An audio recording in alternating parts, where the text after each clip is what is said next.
குழந்தைகளுக்கான சத்திய கதைகள். கதை எண் 9. முதல் குடும்பம். ஹலோ குட்டீஸ், இன்னைக்கு நாள் எப்படி இருந்துச்சு? நீங்கள் எல்லாரும் ஹாப்பியாக இருந்தீங்களா? நேத்திக்கான கதை ரொம்ப இன்ட்ரெஸ்டிங்காக கேட்டிருப்பீங்க. இன்னைக்கான கதை கேட்கலாமா? வாங்க வாங்க வாங்க, ரொம்ப அமைதியாக உட்காந்து ஒரு அழகான கதை கேட்கலாம். குட்டீஸ், போன கதையில் அப்பா யெகோவா தேவன் ஆதாமுக்காக ஏதேன் தோட்டம்னு ஒரு அழகான வீடு கட்டி கொடுத்தாரு.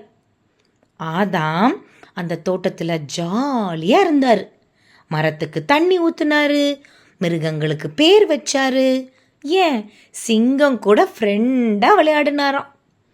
இதெல்லாம் பார்த்துட்டே இருந்த யெகோவா தேவன் ஆதாம் சிங்கம் கூட ஜாலியாக பேசுகிறாரு, கிளி கூட விளையாடுறாரு, ஆனால் அவர் மாதிரியே யோசிக்கிற, அவர் கூட சிரித்து பேசுகிற ஒரு ஃப்ரெண்டு இல்லையே அப்படின்னு தேவன் யோசிச்சாராம்.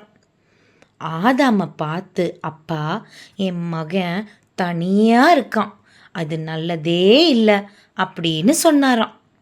தேவன் அன்பான அப்பா, அதனால ஆதாமுக்கு ஒரு சூப்பரான சர்ப்ரைஸ் கிஃப்ட் கொடுக்க முடிவு பண்ணாராம். அதுதான் உலகத்தில் முதல் குடும்பம் ஆரம்பமான கதை. கேட்கலாமா? ஆதாமுக்கு டீப் ஸ்லீப், ஒரு நல்ல தூக்கத்தை கொடுத்தாராம். ஆதாம் சூப்பராக தூங்கிட்டார். அப்போ அப்பா ஆதாமோட விலா எலும்புலேருந்து ஒரு சின்ன எலும்பை எடுத்தாராம். அந்த எலும்புலேருந்து ஒரு அழகான உருவம் செஞ்சாராம். அதுதான் முதல் பொண்ணு. ஆதாம் தூங்கி எழுந்து பார்த்தாரு, பக்கத்தில் ஒரு அழகான பொண்ணு நிற்கிறாங்க. ஆதாமுக்கு செம ஹாப்பி. ஆஹா, இவ தான் என்னோட எலும்புலேருந்து வந்த எலும்பு, என் சதையிலிருந்து வந்த சதைன்னு ரொம்ப சந்தோஷப்பட்டாராம். அந்த பொண்ணுக்கு ஏவாள்னு பேர் வச்சார். அப்புறம் யெகோவா தேவன் என்ன பண்ணார் தெரியுமா? ஆதாமுக்கும் ஏவாளுக்கும் கல்யாணம் பண்ணி வச்சாராம். இவங்க 2 பேரும் தான் இந்த உலகத்தோட முதல் கணவன் மனைவி, முதல் குடும்பம், first sweet and happy family. தேவன் அவங்க 2 பேர்கிட்டையும், நீங்கள் 2 பேரும் ஒருத்தருக்கு ஒருத்தர் நல்லா ஹெல்ப் பண்ணிக்கோங்க, எப்பவும் அன்பாக இருக்கணும்னு சொல்லி கொடுத்தாராம். ஒரு அப்பா தான் பிள்ளைங்களுக்கு புது வீடெல்லாம் கட்டி கொடுத்து நல்லா சந்தோஷமாக இருக்கணும்னு ஆசீர்வாதம் பண்ணுவார்ல, அதே மாதிரி யெகோவா அப்பா அவங்கள ஏதேன் தோட்டத்தில் வச்சு உங்களுக்கு நிறைய குட்டி பேபிஸ் பிறந்து பூமி முழுக்க நிரம்பி வழியோட்டும்னு சொன்னாராம். அப்பா இந்த குடும்பத்தை சும்மா படைக்கல, ஒரு பெரிய வேலைக்காக படைச்சார். ஆதாமும் ஏவாளும் சேர்ந்து இந்த பூமி முழுசையும் ஏதேன் தோட்டம் மாதிரி அழகான பரதீசு மாதிரி மாற்றணுன்றது தான் அப்பாவோட பிளானே.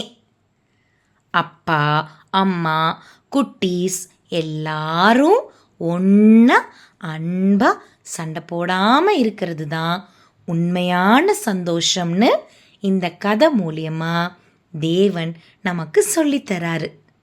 ஏதேன் தோட்டத்தில் ஆதாமும் ஏவாளும் யெகோவா அப்பாவோட நிழல்ல பத்திரமா ஒரு குடும்பமாக வாழ்ந்தாங்க.